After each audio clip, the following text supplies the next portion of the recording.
Good morning, Lusaka. The time is 10 a.m. and I'm your host, Ludo Fresh. And now, the news headlines. Omarion and Yo Maps collaborate in a new single titled Superman. They've just dropped a music video that's making waves. It has very inspiring lyrics like ah, eh, ah, eh, ah. Omarion and Tems quoted saying abstinence iliche. Unila student takes his own life due to debt-related issues. And just in case you feel like a headline is missing, well, it isn't missing. It's here. But guess who wasn't missing at all? Tumiya Mulenga, who faked her own abduction. Let's get into the episode. If you wanna work this mess, I'm here for it. Make testimony from tests, Lord, I'm here for it. Wanna change my whole life, Lord, I'm here for it. Make me boldly rep Christ, Lord, I'm here for it. Say you want me all in, Lord, I'm here for it. Be my brother. So that famous guy, Yo Maps Yo, and that other dude, Omarion, have done a collaboration, and the song is called Superman. If you have noticed, Omarion's Facebook page has had a lot more followers after the collaboration, which does prove that your boy is who he thinks he is. Now, as a Jesus freak, my favorite part is where they quote the Bible. Matthew 22, verse 21, give Caesar what belongs to Caesar. Well, he actually said, give me what belongs to Caesar. But you know the vibes. Now, the song, what I loved about it when it started, I love the shots they have where there's, Yo Maps alone with a white background and the red is popping. There's those undershots. I love how it transitions to Omarion. But once it does transition to Omarion, we see something that we've seen 50 million gazillion times, which is a girl's booty shaking. And on behalf of everyone who's actually tired of seeing bums with a big, skinny, orange, purple, I just want to say, can we try some new creative scenes? I just find it interesting that Omarion is the same person who talked about his celibacy for 3 years, not one, not two, but three. He also mentioned that he wanted to conquer two things, one being food, two being women. And he said this discipline was important to him.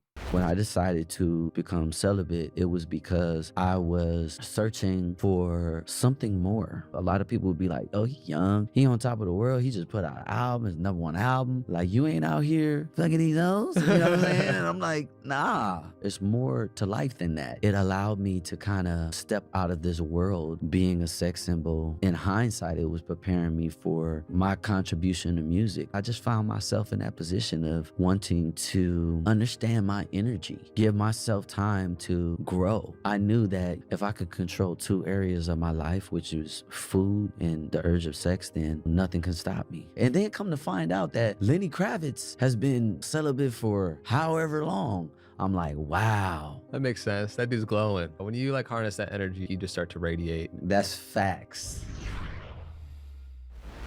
I find it interesting that artists continuously show us a side or a notion that fits into, what the public wants, example, or what the public craves, example, sex sells, right? But behind closed doors, or we see 2-minute clips where they actually share what their values are. I would think if you felt it was important enough to state that these are the things you wanted to conquer, maybe you should show that to the platforms that get millions of views.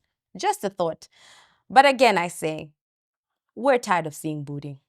Omarion and Tems actually make me think of the same thing. Tems has been quoted, although I have not seen a clip to justify this, so maybe these are just rumors. Tems has been quoted saying that she's been celibate all her life and is waiting for her life partner in order for her, to decide this is time to actually be intimate with someone. However, I wonder if all the music and the dress code and the way that she presents herself, that seems like it doesn't support a celibate lifestyle, helps fit into this narrative of what her values are. So now the story about the Unila student who took his own life due to a debt-related issue. Now, before we get into the specifics of this particular situation, I just want to talk on debt itself. Now, debt has become so easy to acquire, right? It's very easy to acquire because we can get it off our phones. We can get it sometimes without even proper ID. And that's making it harder and harder to pay back because nobody knows how many loans you're getting when they're loaning to you. They don't even know your capacity to be able to pay this back. So I'm going to speak to people who may feel like they have little debt and think it's not an issue, or who just may be battling with debt, or who have never even had a debt problem but want to avoid it, and give you a few tips. First tip is just don't. If it's not a necessity, don't make it a habit of getting things on credit, because you think, oh, it's just stuff I get for 80 kwasha. But the more your money or income increases, the more you're going to get comfortable having more and more debt. That I feel why I read a statement that said debt robs your future. And why I think that's true is if you've ever had money come in and a lot of it has to go out, we even joke sometimes and say, oh, my money goes before it comes, because you will have had so many debts in the month that you know what you're paying for. Now, if you live a life like that, it's so hard to plan forward, because all you're doing is fixing what you've done in the past. So tip number one, if you don't need it, just don't get it on credit. And practice buying things when you actually have the money, right? And the second thing is, if you're actually going to get debt, get what will increase your money as opposed to just paying for necessities. So for example, don't get debt to pay for groceries, because next thing you're going to have more necessities you need and you're going to look for more money to pay for it. But if you have debt, right, and you want to reduce that debt, maybe you can borrow some money and make sure you do something that's going to help increase it, like buying something to resell, actually calculating how much more profit you're going to make off of it. And this is also going to help you in the long run, not just have another loan, but reduce the amount of money you owe. And the third thing is, people just want their money, okay? I know sometimes it's overwhelming and you feel like I owe someone too much, but actually sitting down with people and telling them, look, I'm not able to pay you a lump sum. I'm going to pay you over a period of this many months. How does that look? What skills do you have? Maybe you find yourself working around people who you can work off some of your debt. Have these conversations, because trust me, if it's between them not having any money at all and them actually recovering their money back, even if it's slowly, I'm sure they would opt for that. So if you have debt, make those phone calls, have those conversations. You don't have to live in hiding. You don't have to live in fear. You don't have to get depressed over it. Tackle it head on, and trust me, whether it takes a while, it will eventually finish, okay? So now we're going to go to this particular story. So before his passing, the student did put a Facebook post up that was talking about how he was trying to purchase a car to put it on Yango, and a friend of him spoke about an agent that he knew. And this agent said he's going to help him acquire the car. He mentioned having, I think, slightly above 70,000 kwacha, and the friend mentioned, how much it would cost for the car, and he didn't have all that money, so he had to get loans to top up. Eventually, he makes this payment. He's assured the car will come in 2 weeks, and this car doesn't come. And his friend, it seems, scammed him along with the so-called agent. So he speaks about forgiving him, and I guess he decided he couldn't go through the process of forgiving himself because he decided to take his life. And that's a very sad ending to this story.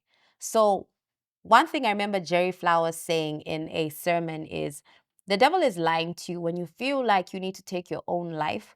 Something in you or something around you definitely has to die, but it's not you. In this case, I could pinpoint 1, a toxic friendship had to die. 2, maybe just even the thoughts that this was the end is what had to go, because we get so consumed with what we're going through in the moment that that's all there is to life.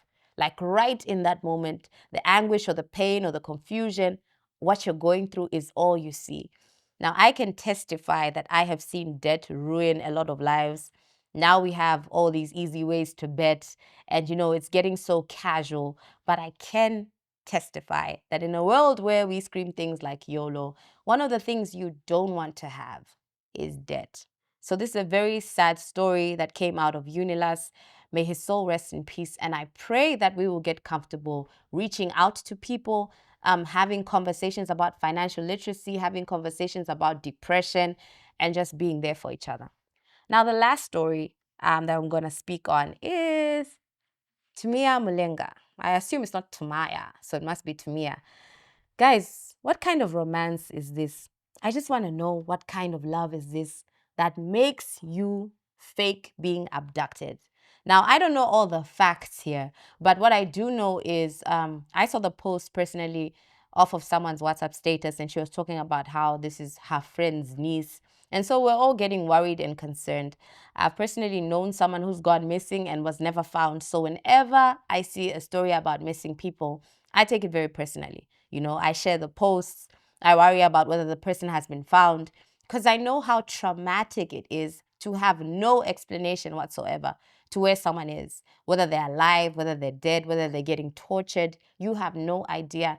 So the mental anguish you put people through who are close to you is crazy.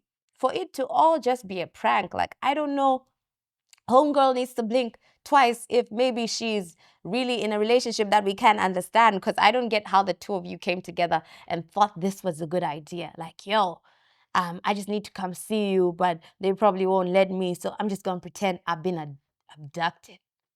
I don't see how this conversation went down. But whatever type of romance, this is why that song "Your Love Is Wicked" was made, because this type of romance. So Tumiya, Tum Tum, Tumi, we are happy, like completely. Do not doubt it. We're very happy that you're alive and well. But please, anybody else who gets such ideas, please don't try this at home, at your boyfriend's home, or anywhere else that you start feeling crazy, okay? And that's all for this episode. Signing out, and thanks for joining in. So if you wanna work this mess, I'm here for it. Make testimony from test, Lord, I'm here for it. Wanna change my whole life, Lord, I'm here for it. Make me boldly rep Christ, Lord, I'm here for it. Say you want me all in, Lord, I'm here for it. Be more brown and thicker skin, Lord, I'm here for it. Yes! Dangi twista imwe. Blah, blah, blah, blah, blah. And the music video has just recent. Bloop. Let's start again.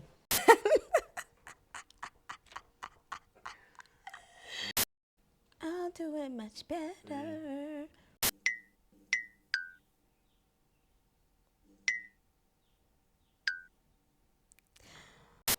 I'll behave this time. I started feeling like a freestyle. You're not cutting. I was in